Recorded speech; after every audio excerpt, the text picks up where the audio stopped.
अरे भैया क्या हुआ? बस में बैठे कुछ लोगों ने अचानक शोर करना शुरू कर दिया। ड्राइवर ने कहा कि गाड़ी बंद हो गई है। बस में जो कुछ यात्री बचे थे बस से उतर गए। चूंकि गाड़ी अपने आखिरी स्टॉप से 15 की पहले ही बंद हो गई थी, इसलिए यात्रियों ने अपना अपना रास्ता ले लिया और जैसे तैसे घर की तरफ रवाना हो गए।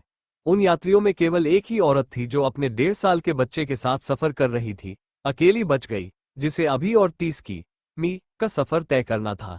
जैसे तैसे वो करीब के गांव पहुंची, जहां पर गाड़ियां आते जाते रुका करती थी। मगर उस वक्त रात के 11 बज चुके थे और दूसरी बसें जो उसके गांव की तरफ जाती थी, एक भी नहीं थी।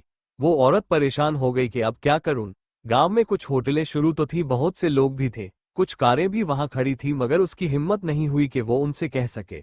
अचानक वहां पर एक ऑटो रिक्शा आया और वो औरत घबराई हुई उस ऑटो वाले के पास पहुंची और उसे अपनी रुदात सुनाई। मगर रिक्शे वाले ने उसे ले जाने से इनकार कर दिया और कहा कि उसके रिक्शा में उतना पेट्रोल नहीं है कि वो उसे उसके गांव तक छोड़ सके।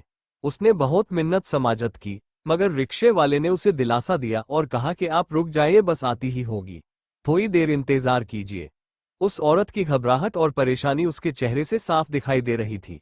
उसने कहा कि वो लगभग 2.30 घंटे से इंतजार कर रही है, मगर अभी तक कोई गाड़ी नहीं आई। रिक्शे वाला शरीफ इंसान था, उसने अपने पास का पानी उसे पिलाया और अपने रिक्शा में इत्मीनान से बैठकर इंतजार करने के लिए कहा।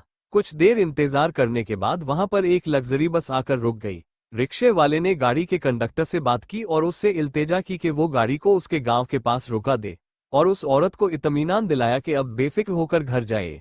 तब कहीं जाकर उस औरत को सुकून आया, मगर उस अकेली और परेशान औरत पर 2.5 घंटे तक कई वहशी आंखें एक साथ टूट पड़ी और उसे अपनी हवस का शिकार बनाती रही, उसका बलात्कार करती रही।